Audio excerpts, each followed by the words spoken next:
آپ کو ظاہر علم میں ہے، پتہ ہے آپ کو کہ آج 7 اکتوبر ہے، اور 7 اکتوبر گزشتہ سال کیا ہوا تھا۔ 7 اکتوبر سے لے کے آج تک ایک سال جب ہم بات کرتے ہیں غزہ کی، تو وہاں پر جو ظلم اور بربریت ہے اسرائیل کی طرف سے، اس کو آج ایک سال مکمل ہو گیا ہے۔ اس سلسلے میں آج یوم یکجہتی فلسطین منایا گیا۔ گزشتہ روز بھی ہم نے دیکھا کہ کراچی میں بھی ملین مارچ کیا گیا حافظ نعیم الرحمان صاحب کی طرف سے، اور ہم نے یہ بھی دیکھا کہ دنیا بھر میں اس سلسلے میں مظاہرے ہوئے ہیں، دنیا کے تقریباً تمام ممالک میں مظاہرے ہوئے، تو ہر کوئی جو ہے وہ اس ظلم اور بربریت کے خلاف اپنی آواز بلند کر رہا ہے۔ لیکن جو سب سے اہم ڈیولپمنٹ ہوئی آج وہ یہ کہ آج ایوان صدر میں پاکستان میں ایک آل پارٹیز کانفرنس منعقد کی گئی، اور وہاں پر کم و بیش تمام سوائے ایک جماعت کے وہاں پر سیاسی جماعتیں موجود، ان کے سربراہان موجود، وزیر اعظم نے، صدر زرداری صاحب نے اور سابق وزیر اعظم نواز شریف صاحب نے وہاں پر بڑی اہم باتیں کی ہیں۔ اور اس کا نتیجہ اب کیا نکلے گا؟ کیا صرف زبانی جمع خرچ ہوگا یا واقعی کوئی پریکٹیکل جو ہے وہ بھی ہم صورتحال ہوتی دیکھ سکتے ہیں؟ اسی پر ہم بات کریں گے۔ شامی صاحب، سر کل ہم نے دیکھا ہوئے، آج بھی ہوئے، یہ جو آج آل پارٹیز کانفرنس ایک تھی، بڑی سال اہم ہو گیا جی سر حماس اور اسرائیل کی لڑائی کو، اور اس میں غزہ جو ہے وہ تو کھنڈر بن چکا ہے، اور اب ہزاروں افراد مارے جا چکے ہیں۔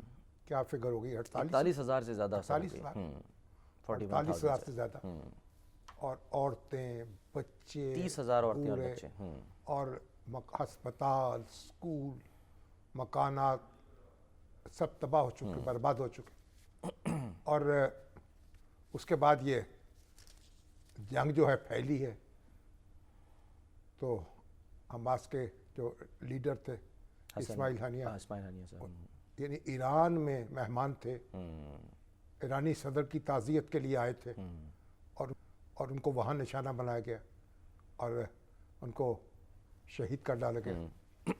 اس کے بعد پھر حزب اللہ کے جو قائد تھے حسن نصر اللہ، ان کو لبنان میں نشانہ بنایا گیا۔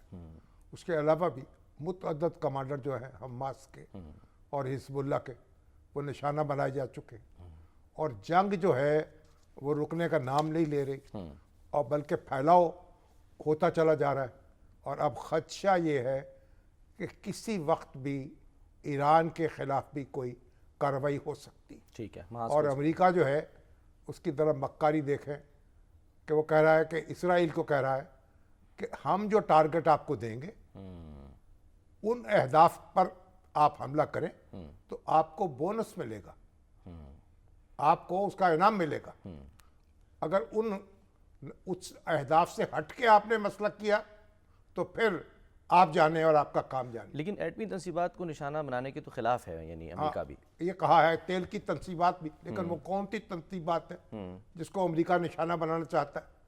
اب ایران جو ہے وہ کس طریقے سے، اس کا دفاعی نظام کیسا ہے اور کہاں تک وہ اس کا سامنا کرے گا، اب یہ تو آنے والا وقت بتائے گا۔ تو جنگ جو ہے وہ پھیلتی چلی جا رہی ہے، اور کوئی اسرائیل کا ہاتھ روکنے والا نہیں ہے، اور امریکہ اور مغربی ممالک جو ہیں پوری شدت کے ساتھ اسرائیل کے ساتھ کھڑے ہیں، اور بار بار یہ بات کر رہے ہیں اسرائیل کو دفاع کا حق حاصل ہے۔ یہ دفاع کا حق جو ہے ایک انوکھا حق دریافت ہوا ہے، یعنی آپ نے فلسطینی جو ہیں ان کی زمینوں پہ قبضہ کر لیا، ان کے علاقوں میں بستیاں بسا لیں، اور کوئی اقوام متحدہ کی قرارداد اس کو ماننے سے انکار کر دیا۔ ابھی آپ دیکھیں جو انٹرنیشنل کورٹ آف جسٹس ہے وہ بھی اسرائیل کے خلاف فیصلہ دے چکی، جی ہاں، اور اس کو مجرمانہ سرگرمیوں کا مرتکب قرار دے ساؤتھ افریقہ جو جینوسائیڈ۔ اچھا، اب وہ حق دفاع جو ہے وہ فلسطین کا حق دفاع نہیں ہے، اس کو نہیں مانا جا رہا، اور ان کا جو عرب اسرائیل کی حدود میں رہتے ہیں، اب دیکھیں اسرائیل کا کانسٹیٹیوشن جو ہے اس میں فنڈامنٹل رائٹس کا چیپٹر ہی نہیں ہے، بنیادی حقوق کا، بنیادی حقوق ہے ہی نہیں، کہ بنیادی حقوق جو ہیں وہ عرب جو ہیں باشندے جو وہاں رہ رہے ہیں ان کو بھی دینے پڑ جائیں گے، اور ان کا کوئی انسانی حق جو ہے تسلیم نہیں کیا جاتا۔ ایک تو علاقہ وہ ہے نا جو اسرائیل کی جو حدود کے اندر عرب رہ رہے ہیں، ٹھیک۔ اب یہ ہے کہ حماس جو ہے اور اس سے سر دھڑ کی بازی لگائی ہے اور پوری دنیا کا ضمیر جو ہے اس کو جھنجھوڑا ہے. اور آج پاکستان میں صدر آصف علی زرداری اور وزیر اعظم شہباز شریف کی دعوت پر ایوان صدر میں تمام سیاسی جماعتوں کو مذہبی جماعتوں کے نمائندے اکٹھے ہوئے اور انہوں نے فلسطین سے یکجہتی کا اظہار کیا. اور اس کے بعد ایک قرارداد بھی منظور کی گئی جس میں دیکھیے اس وقت تو بنیادی بات جو ہے جنگ بندی وہ ہے جنگ بند ہو اور فوراً جنگ بندی ہو. فوراً جنگ بند ہو بجائے اس کے کہ جنگ کا دائرہ پھیلے جو ایران تک پھیلتا ہوا نظر آ رہا ہے. یمن تک جنگ بند ہو اور فلسطین کے جو غزہ کے لوگ ہیں ان کو ریلیف ملے, وہاں کے جو زخمی ہیں بچے ان کا علاج کیا جائے, وہاں کے جو طالب علم ہیں جو میڈیکل کے اسٹوڈنٹس ہیں ان کی تعلیم جو ہے ختم ہو گئی ہے ان کو داخلے ملے. تو یہ ساری چیزیں جو ہیں ان کو ایڈریس کیا ہے آج جو ریزولوشن منظور ہوا ہے. صحیح. اس میں پاکستان جو ہے ان کو امداد فراہم کر رہا ہے. الخدمت فاؤنڈیشن کے ساتھ مل کر حکومت پاکستان مادی امداد فراہم کر رہی ہے غزہ کے لوگوں تک. اس میں مزید تیزی لائی جائے گی. طالب علم جو ہیں اور میڈیکل کے اسٹوڈنٹس ہیں دوسرے جو اعلیٰ تعلیم کے حاصل کر رہے ہیں بچے ان کو دیکھا جائے گا کہ پاکستان میں کس حد تک ان کو اکوموڈیٹ کیا جا سکتا ہے اور کس حد تک جو زخمی ہیں ان کو علاج کے لیے لایا جا سکتا ہے.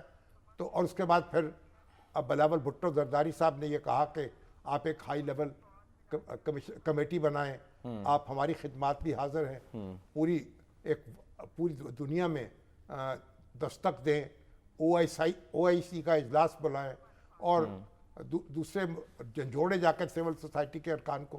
تو بہرحال یہ ساری تدابیر جو ہیں ان پر اتفاق کیا گیا ہے اور اب او آئی سی سے بھی پاکستان کی درخواست ہوگی کہ اس بارے میں کوئی اجتماعی فیصلہ کیا جائے, کیونکہ یہ جو معاملہ ہے یہ پاکستان اکیلا جو ہے وہ تو اس مسئلے کو حل نہیں کر سکتا. پورے عالم اسلام کو ملنا پڑے گا, بلکہ پھر اس کے بعد مغربی دنیا پہ دباؤ بڑھانا پڑے گا, پھر چین کو اور روس کو بھی حرکت میں لانا پڑے گا. بالکل. تو پھر مل کے یہ کوئی ہاتھ روکا جا یعنی سکے. سفارتکاری بھی اہم اور لابنگ بھی اہم ہے اس کے اندر. سر منصور جعفر صاحب نے بھی ہمیں جوائن کر لیا ہے, ان کو ویلکم کرتے ہیں. آج بلکہ بات یہ ہوئی ہے کہ ہماری تحریک انصاف جو ہے پی ٹی آئی اس نے شرکت نہیں کی اے پی سی میں. جی ہاں سر.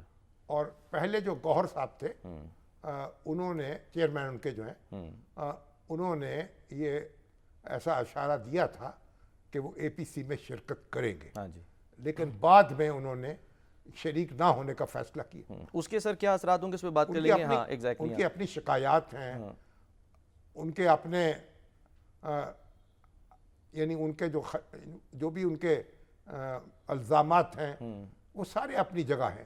لیکن سر جسچر تو اچھا نہیں گیا نا, ظاہر ہے ایک جماعت جو ان کو جو بھی شکایات ہیں جو بھی ان کے الزامات ہیں ان کا وزن جتنا بھی ہو, لیکن ان کو چاہیے تھا کہ اس اجلاس میں شریک ہوتے. غزہ کے خلاف جو یکجہتی جو پارلیمنٹ میں مشترکہ قرارداد منظور ہو چکی ہے تو پوری اپنی جو قومی سیاسی جماعتیں ہیں ان کے ساتھ مل کر بیٹھتے.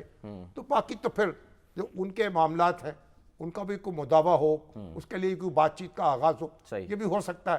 لیکن بہرحال مولانا فضل الرحمان صاحب بھی تشریف لائے اور بڑی اچھی گفتگو کی. حافظ نعیم الرحمان صاحب نے بھی کی, باقی بلاول بھٹو زرداری صاحب نے, دوسرے زوما نے, اور ایک بہت ہی باوقار ایک سماجی اجتماع تھا. اور پاکستانی قوم جو ہے اس کا حوصلہ بڑا ہے اور یعنی اس نے ایک بڑا چیلنج قبول کیا ہے, اکٹھے ہو کر اپنے بھائیوں کو پیغام بھیجا ہے کہ ہم ان کے ساتھ کھڑے ہیں. صحیح ہے. یہ مبارک گھڑی تھی آج, اور اس پر ہم جو ہماری سیاسی جماعتیں ہیں اور ہماری مذہبی جماعتیں ہیں ان کو خراج تحسین پیش کرنا چاہیے. ٹھیک ہے. اور جو لوگ اس کنسنسس میں شریک نہیں ہوئے وہ بھی غور کریں گے اور وہ بھی الٹیمیٹلی اس میں شریک ہوں گے. ٹھیک ہے.